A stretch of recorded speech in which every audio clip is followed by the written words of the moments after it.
I am Hayden Panettiere, and we are here at the studio recording Until Dawn. My name is Rami Malek, and I play Josh. My name is Megan Martin. My name is Brett Dalton. My name is Antonella Lentini, and I played Hannah and Beth. My name is Jordan Fisher, and I play the character Matthew, Matt for short. I'm Nicole Bloom, and I play Emily in the game. My name is Noah Fleiss. I am Galadriel Steinman, and I play Ashley.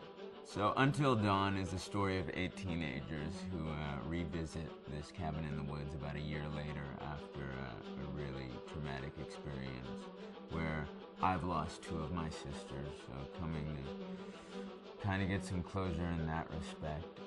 One of the things that Larry does really well is make these multi-layered characters, and I think for just the story in general, it follows the quintessential horror film plot lines, but the characters are so unique in themselves, and I think that's very cool. Oh, I hope this was the right thing to do. What? You know, getting everyone together on the anniversary. I mean, Josh seemed really pumped about us all doing something, didn't he? Yeah, no, he definitely did. I haven't seen him so excited about something in forever. Good, good. Sam and I have a few things in common, such as being huge lovers of animals, and she's a huge animal lover. She's vegan. She is a pacifist. I'm not quite sure if I'm gonna go as far as saying that I'm a pacifist, but she's spunky and cool. I know that she, I think, is made fun of a little bit by the rest of them who think that her morals and her beliefs in that area are a little ridiculous and they don't agree with them, but she doesn't care. It doesn't stop her from being herself, and that's something that I hope I have in common with her. You know, he definitely can be depressed at some times and a bit of a loner, but he takes some solace in one of his sister's friends, Sam, played by Hayden Panettiere, and invites everybody back to the same house the next year to kind of find some closure. Jessica she has a whole lot of personality. She is definitely the sort of mean girl character that, you know, at school she knows she's pretty, she knows that boys like her, and she's gonna use it to her advantage. He's got a big heart, and you can tell that that's very evident, especially how he treats his girlfriend, Emily, and you know, he's kind of a meathead, but in the best way possible. She really knows what she wants, and she manages to get that from whomever it is, whether it be Matt or Mike. You know, she's really driven, and I can definitely relate to that. My character is Chris, and he is what society might consider the nerd of the group, and he kind of embraces it. Ashley she's a little more serious than some of the other girls. She's definitely very intelligent and thoughtful. She kind of looks at the whole big picture of things. She's not quite as geeky as Chris, but they connect in a lot of ways. Mike is like big guy on campus. He's the class president who has some charm and has brain, and I don't know, people seem to like Mike. He gets away with a lot, though. He can be kind of jerky. The fact that he really just kind of wants everyone to be happy, and he wants her. He's a people pleaser, and I can definitely attest to being, you know, that guy. I'm always the friend that wants everybody to be happy and wants everybody to be taken care of, and that's definitely Matt. But also, like, this character is just so fun. I rarely get to play the bitch, and so it was really fun to do that. The spirit of things, seriously, what's wrong with you? I'm just trying to lighten the mood, Em.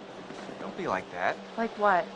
The way you're being, you always get like this. I just think this is just the coolest thing to be a part of, and I just think it's going to take the world by storm. I really do. I think this genre is the wave of the future, and I think that once people see the potential behind it, of getting to interact with the drama that you're witnessing unfold in such a realistic way, that this is how entertainment's going to be from now on.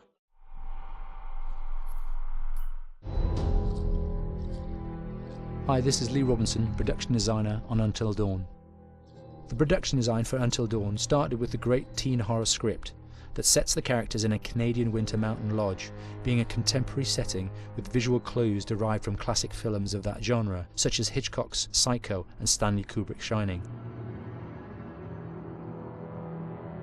The storyboards are vital to the production design, as it allows the designer to understand the scale of the environments to be made and the detail that would be seen to create the atmosphere of a horror. This took us into concepts that took these storyboards further, visualizing the world through the color palette, the lighting, tone, and the mood, and developing key locations such as the lodge, the cable car stations, the forests themselves, the wilderness.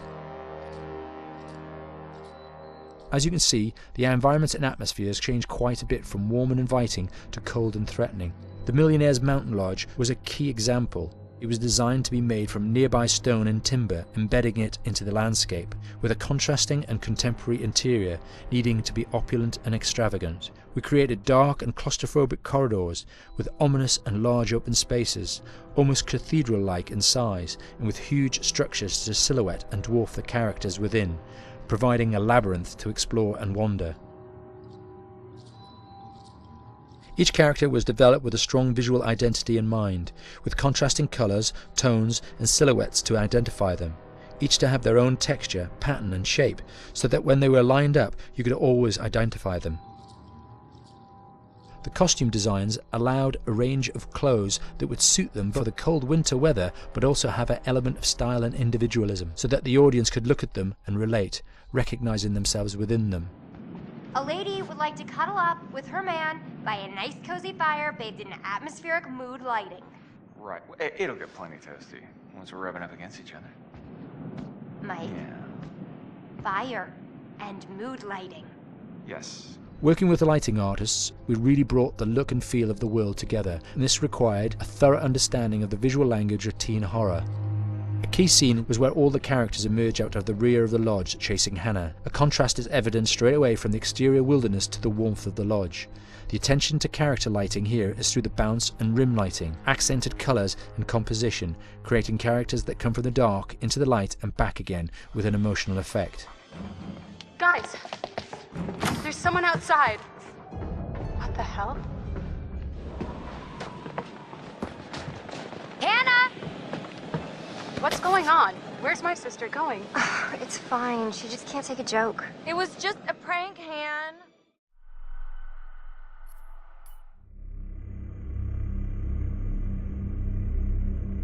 Until Dawn is a game that's full of horror, and one of the things we decided to do early on was to take a scientific approach to how scary it was.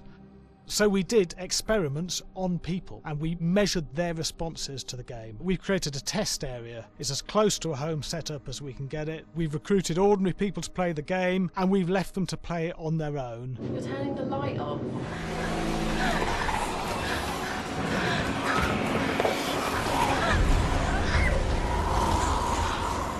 The only difference is it's rigged with cameras and microphones that relay the data through to the next room where people are watching them play.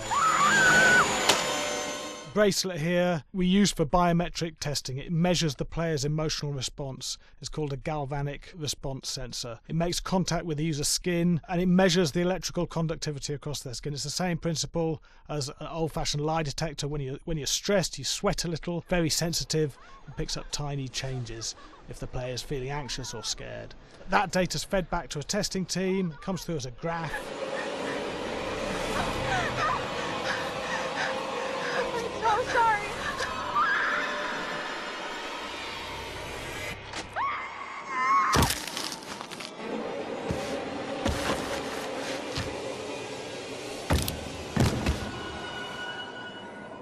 There's no point testing one or two people, you have to test a lot of people. And what's your step?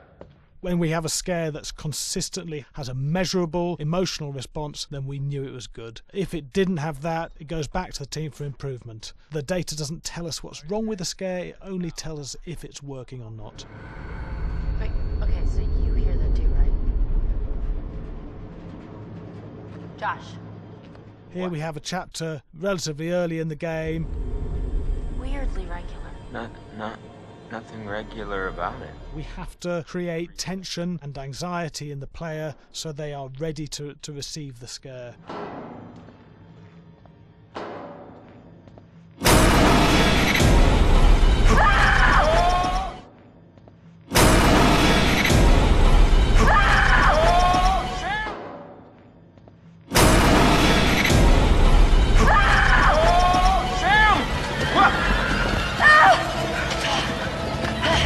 Give the player time to recover, to cool down, to calm down, and then start building the tension again before we do the next scare.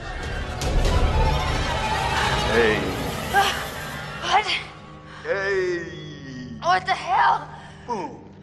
You just got mugged.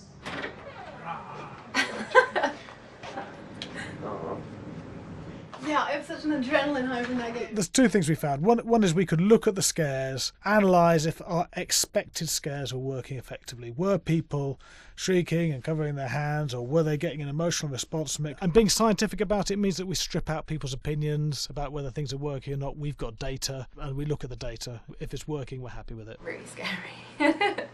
Bit scared and wanting to get away. I actually be maybe a bit scared to play on my own, but in a room with the lights on, yeah, with some other people as well, yeah, maybe. But because I'm a scaredy cat, I would play with someone in the room. And the lights on. It was one of the scariest games I've played in a long while.